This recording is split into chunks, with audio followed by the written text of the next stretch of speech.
అందరికీ నమస్తే. 3 ఎలక్షన్స్ జరిగిపోయినాయి. ఒకటి గ్రాడ్యుయేట్ కోటా, 2 టీచర్స్ కోటా. ఉత్తర తెలంగాణలో గ్రాడ్యుయేట్ కోటా, టీచర్స్. అటు చూస్తే నల్గొండ, వరంగల్, ఖమ్మం చూస్తేనేమో టీచర్స్ కోటా జరిగింది. ఎలక్షన్ అయిపోయింది. టీచర్లు బాగా ఓట్లేసిండ్రు, గ్రాడ్యుయేట్లు 70% ఓట్లేసిండ్రు. ఇక ప్రధానమైన పార్టీలు ముఖ్యంగా బీజేపీ, కాంగ్రెస్, బీఆర్ఎస్ అయితే పోటీ చేయలేదు అని అవహేళన చేసిండ్రు బీఆర్ఎస్ను. కానీ అక్కడ సర్వే చూస్తే చాలా తారుమారు ఉన్నది. బీఆర్ఎస్ సపోర్ట్ చేసిన వాళ్ళే గెలిచే అవకాశాలు ఉన్నాయి, ఇద్దరు అని నేను చెప్తా. సర్వే రిపోర్ట్లు నేను సర్వే చేయలేదు, చాలా సర్వే రిపోర్ట్లు అవసోపనం పట్టిన తర్వాత, చాలామందితో మాట్లాడిన తర్వాత నేను ఈ రిజల్ట్ చెప్తున్నా. ఈ వార్త చూసే కన్నా ముందు మీకు అందరికీ నమస్తే. మీరు సిగ్నల్ టీవీకి మద్దతు తెలుపుతున్నందుకు కృతజ్ఞతలు. మీరు ఈ వీడియో చూస్తున్న వాళ్ళు కింద ఉన్న సబ్స్క్రైబ్ బటన్ నొక్కండి, సిగ్నల్ టీవీకి మద్దతు తెలపండి. మీ యొక్క సబ్స్క్రైబ్ మాకు 1000 ఏనుగుల బలం. మేము మీ గొంతుగా మీ వార్తలు వినిపిస్తాం. ఇక వార్తలోకి పోతే, MLC elections, 2 teachers quota, 1 graduate quota election జరిగింది కదా. పోలింగ్ అయిపోయింది. బ్రహ్మాండంగా టీచర్స్ మీద పడి గుద్ది పడేసిండ్రు. అంటే ఎక్కువ ఓట్లు పడ్డాయి. ఎందుకు పడ్డాయి కూడా చెప్తా. ఎక్కువ మంది ఓటాకు వినియోగించుకున్నారు. గ్రాడ్యుయేట్స్ తక్కువ 70% ఓటాకు వినియోగించుకున్నారు. సరే, ఈ 3 ఎలక్షన్స్లో ఒకటి మనకు ఉత్తర తెలంగాణ, మెదక్, కరీంనగర్, నిజామాబాద్, ఆదిలాబాద్. గ్రాడ్యుయేట్స్ 70% వేస్తే టీచర్స్ 91.90, నల్గొండ, వరంగల్, ఖమ్మం వస్తే 93% టీచర్స్ కోటా. ఇది కూడా టీచర్స్ కోటానే. టీచర్స్లో ఎక్కువ, ఇక్కడ టీచర్లు 91% వేస్తే అక్కడ 93% వేసారు. దానికి ప్రధానమైన రీజన్ ఉంది. ఈ సీక్రెట్ ఏదో కనిపెట్టేసి నెక్స్ట్ జనరల్ ఎలక్షన్స్లో కూడా ఓటింగ్ పర్సెంటేజ్ పెంచడానికే ఎలక్షన్ కమిషన్ ఆ ప్రయత్నం చేయాలి. టీచర్లు మన గురువులు కదా, చెప్తా. అయితే ఇక్కడ గ్రాడ్యుయేట్స్ కోటా గురించి మాట్లాడదాం. అందరూ గ్రాడ్యుయేట్ కోటాలో ఎవరు గెలుస్తారు, గ్రాడ్యుయేట్ కోటా ఎలక్షన్ ఎట్లా ఉంటుంది, ఆ రిజల్ట్ ఎట్లా ఉండొచ్చు, ఎవరెవరి మధ్య ఉండొచ్చు అనే చర్చ బాగా నడుస్తుంది. ఎందుకంటే ఈసారి బీసీ వాదం కూడా బాగా వర్కౌట్ అయింది. బీసీ వాదం గ్రాడ్యుయేట్ కోటాలో వర్కౌట్ అయింది, ప్లస్ టీచర్స్ కోటాలో కూడా కొంచెం వర్కౌట్ అయింది. టీచర్స్ కోటాలు చదువుకున్న వాళ్ళు కదా, గ్రాడ్యుయేట్ కోటాకు వచ్చే వరకు వాళ్ళు కూడా చదువుకున్న వాళ్ళే, కానీ బీసీ వాదం వర్కౌట్ అయింది. ఇక్కడ చూస్తే మొత్తం అభ్యర్థులు చాలామంది ఉండొచ్చు, బట్ ప్రధానమైన పోటీ 3 మధ్య ఉంది. ప్రధానమైన పోటీ ఒకటి కాంగ్రెస్ సపోర్ట్ చేసిన నరేందర్ రెడ్డి, రెండవది బీజేపీ అభ్యర్థి అంజిరెడ్డి, మూడవది బీఎస్పీ అభ్యర్థి ప్రసన్న హరికృష్ణ గారు.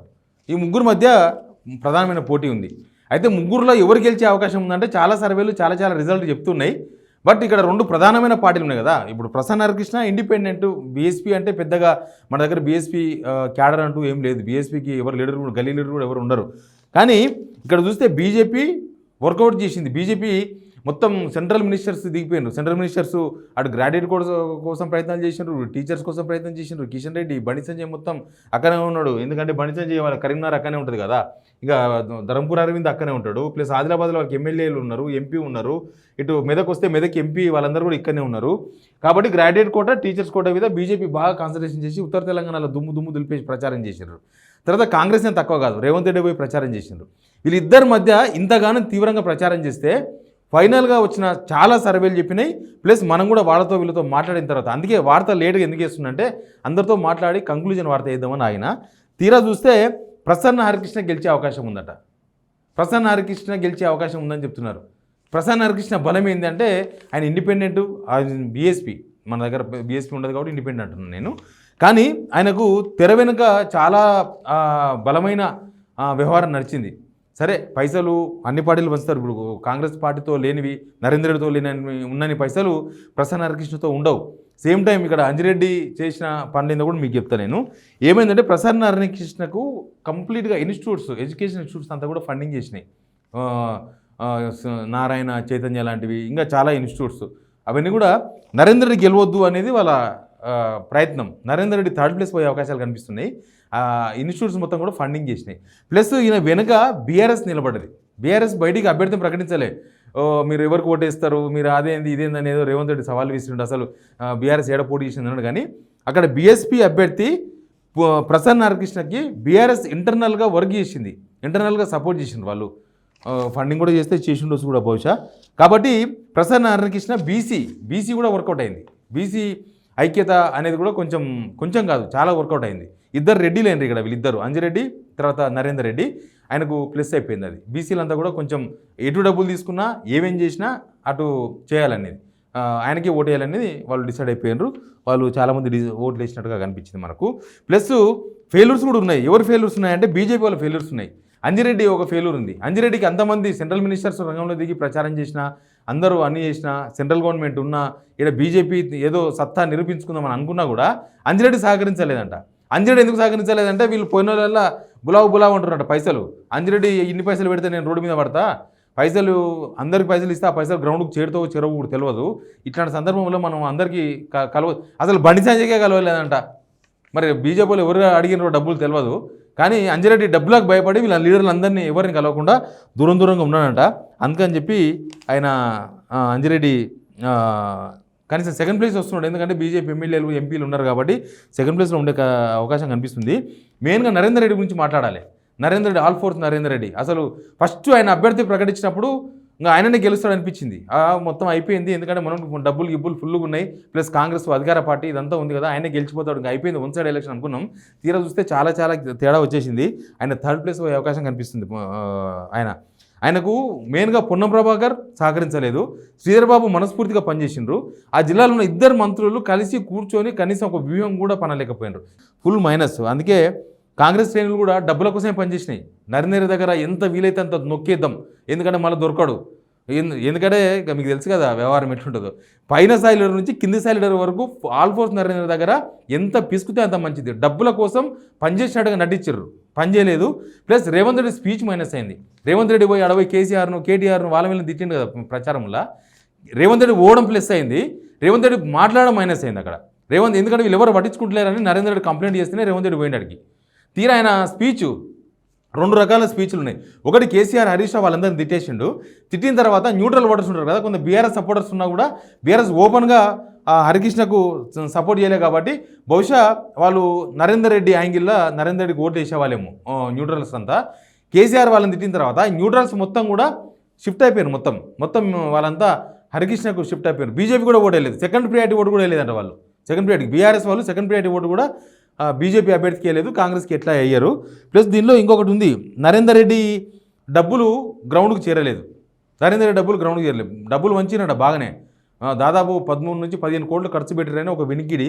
బట్ ఆ డబ్బులు గ్రౌండ్కి పోలేదు అంటున్నారు నరేందర్ రెడ్డిది. ప్లస్ రేవంత్ రెడ్డి చెప్పాలి కదా, ఈ కేసీఆర్ వాళ్ళని తిట్టడంతో ఒకటి మైనస్ అయింది. రెండోది, మీకు రైతు భరోసా వస్తే మాకు ఓటేయండి, లేకపోతే ఓటేద్ది అన్నాడు. కథం అవుట్ అయిపోయింది. ఈమె గెలిచినా గెలవకపోయినా మా ప్రభుత్వం పడిపోదు అన్నాడు. కథం అవుట్ అయిపోయింది. రుణమాఫీ అయితేనే మాకు ఓటేయండి, కానోళ్ళు మాకు ఓటేద్ది అన్నాడు. కథం అయిపోయింది. ఇక ఇట్లాంటివే మొత్తం అసలు రాని స్కీమ్ల గురించి ఎక్కువసేపు మాట్లాడాడు రేవంత్ రెడ్డి. రానోళ్ళంతా ఓటేద్ది అన్నాడు కదా, షిఫ్ట్ అయిపోయారు సింపుల్గా. ఎనీవే గ్రాడ్యుయేట్ కోటాల ప్రసన్న హరికృష్ణకు ఎక్కువ ఛాన్సెస్ ఉన్నాయి, ఆయనే గెలుస్తాడు. సెకండ్ థర్డ్ కోసమే బీజేపీ కాంగ్రెస్ వాళ్ళు కొట్లాడాలి. అది సెకండ్ బీజేపీకి అవకాశం ఉంది, థర్డ్ కాంగ్రెస్కి అవకాశం ఉంది ఆల్ఫోర్స్ నరేందర్ రెడ్డికి. ఇంకా గ్రాడ్యుయేట్ కోట గురించి పెద్దగా మాట్లాడడం, మనం చిన్నగా మాట్లాడదాం, ఎందుకంటే అది టీచర్స్ కేటగిరీకి సంబంధించిన వార్త. ఇది ఇక్కడ చూస్తే ఇద్దరి మధ్య తీవ్రమైన పోటీ ఉంది. చాలామంది ఉండొచ్చు కానీ ఇద్దరి మధ్య ఎవరు, ఒకటి Kumaraiah BJP supported candidate teachers కోటాలో గెలిచే అవకాశం ఉంది. అంటే కొద్దిగా ఎడ్జ్లో కనిపిస్తున్నాడు. ప్లస్ వంగ మహేందర్ రెడ్డి ఉన్నాడు, టీఆర్టీవీలు మద్దతు ఇచ్చిండ్రు. బట్ కుమరయ్య డబ్బులు ఇట్లా ఎదజల్లిండు. 5,000 ఒక్క ఓటుకు. లాస్ట్ మినిట్లో 10,000 రూపాయలు కూడా ఇచ్చిండు. ఇంకా ఆయన తాడో పేరు తెలుసుకుందామని డిసైడ్ అయినట్టున్నాడు. లాస్ట్ టైం మల్కాజ్గిరి టికెట్ కోసం ప్రయత్నం చేసిండు, కాలేదు. ఇటలాందరూ ఇన్ఛార్జ్గా పనిచేసిన అక్కడ డబ్బుల విషయంలో వెనకాడలేదు కుమరయ్య. డబ్బులు ఎందుకంటే ఓట్లు కూడా తక్కువ, జస్ట్ 20,000 ఓట్లే ఉన్నట్టున్నాయి. కాబట్టి సింపుల్ అందరిని గ్యాదర్ చేయడం, డబ్బులు టీచర్ల ముఖాన పడేసిండు. టీచర్లకు ఉండాలి కొద్దిగానన్నా, ఎవరిని గెలిపించుకుంటే బెటర్ అనేది. సరే ఇంకా టీచర్ బాట్లే చాలని ఎవరో మాట్లాడుకుంటే విన్నా. టీచర్లను అవమానించడం నా ఉద్దేశం కాదు, కానీ టీచర్లు కూడా డబ్బులకు మందులకు లొంగిపోతారని టీచర్స్ ఎలక్షన్ వచ్చినప్పుడే తెలుస్తుంది మనకు. ప్లస్ ఇక్కడ పోదాం, నల్గొండ వరంగల్ ఖమ్మం, ఇక్కడ కూడా టీచర్స్ కోటా ఎలక్షను. ఇక్కడ పూల రవీందర్ వర్సెస్ పిఆర్టీయూ శ్రీపాల్ రెడ్డి మధ్య ఎలక్షన్ ఉంది.